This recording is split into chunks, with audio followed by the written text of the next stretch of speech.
1, go! Starting out very strong, Iron Patriots are going for an L4 and they miss it. It bounces off while qm63 L4 bounces down into the L1, but it looks like the rest of their autos is running smoothly.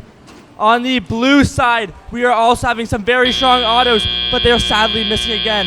As we start in the teleoperated period, it looks like 2813 is having some problems with their intake, but that doesn't matter because Iron Panthers are starting and they're going very strong, doing very fast final cycles, while their partner Eagle Force is starting in the barge.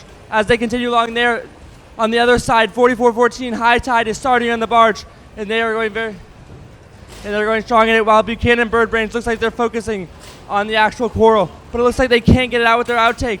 But that does not matter to High Tide as they continue to score in the barge, as Pumpkin Bots is doing their L1 cycles like no one else can. On the other side, we still see Iron Patriots, and we start to see 2813 start to help out the team with some very strong L1 cycles. Iron Panthers is back, continuing on that side. It looks like we have both alliances doing very strong offensive showings. It looks like they've given up on going into the barge, and they're all about the reef now. As we reach this halfway mark, it looks like blue is pulling it ahead, and we can attribute that to their to 5 algae in the barge, while the red alliance only has 2. But as we move further into this match, they are all scoring coral. You can see the blue alliance is going from L4 all the way down, while it looks like the red alliance is doing portions of the reef, and we're going to see how that plays out a little bit later as we get into endgame in just a second.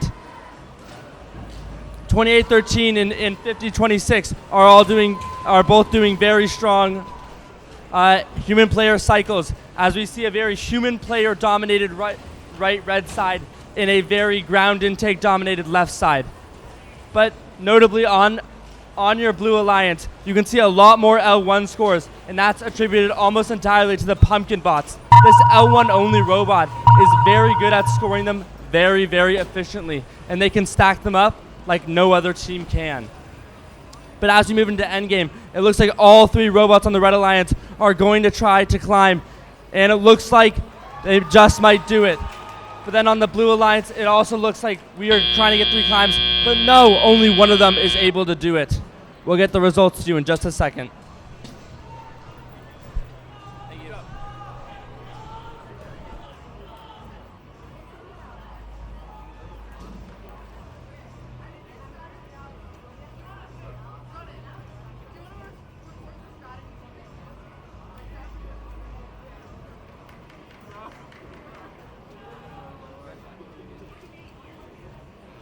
We have our scores for that match. It's going to the Blue Alliance, 193 to 185. RoboSports Network, take us away. All right, we see, like we were talking about earlier, Buchanan Bird Brain, 1671, moving up into 9th place after that 6 RP match for the Blue Alliance there. Blue Alliance doing a great job at the last second getting that last piece of coral on level 2, level 3 to make sure they secure their rank point. 100%. We're looking at the donut graph here.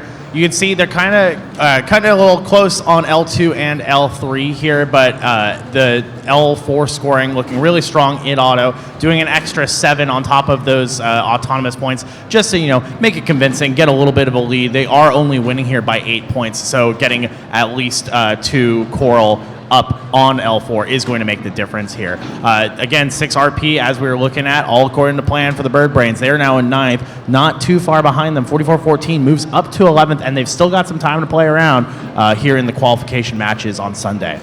We also see Algae being a deciding factor in this match, with the Blue Alliance having 5 of them scored versus 2 for the Red Alliance. Algae can be a deciding factor, especially as we get to these higher levels of play later in the event. Yeah, and with the rule changes here at Chezy Champs, right, getting 36 barge points, whether it's from the barge itself or from hanging, very important. So we'll see that continue, of course. It'll be interesting to see how that changes as we go into playoffs, because at that point we don't care about RP anymore. We just want only the win, only points, right? So up next, we've got qualification match number 64 over here. 604, they're highly ranked. 2910, this is going to be match 2 out of 3. We just saw them a couple matches ago, so they're playing pretty close up against each other here. Yeah, and they're also kind of in that middle of the pack of our top 8 here. It's looking kind of insurmountable trying to take the number 1 or number 2 spots, but 2910 and 604, unless they're planning on picking one another, and they've already got that gentleman's agreement behind over in the pits, they're going to be trying to push past one another. This is going to be the deciding match for who manages to squeak out over the other, because I just don't see a line for how one of these teams wins and then falls underneath the other. I would say that, considering how close all the rankings are right now, I would be shocked if anyone has any plans for picking with anyone else right now. Because who knows who's going to be where, right? Absolutely. This is going to definitely be a deciding factor in our final rankings. So let's throw back to the field for match number 64.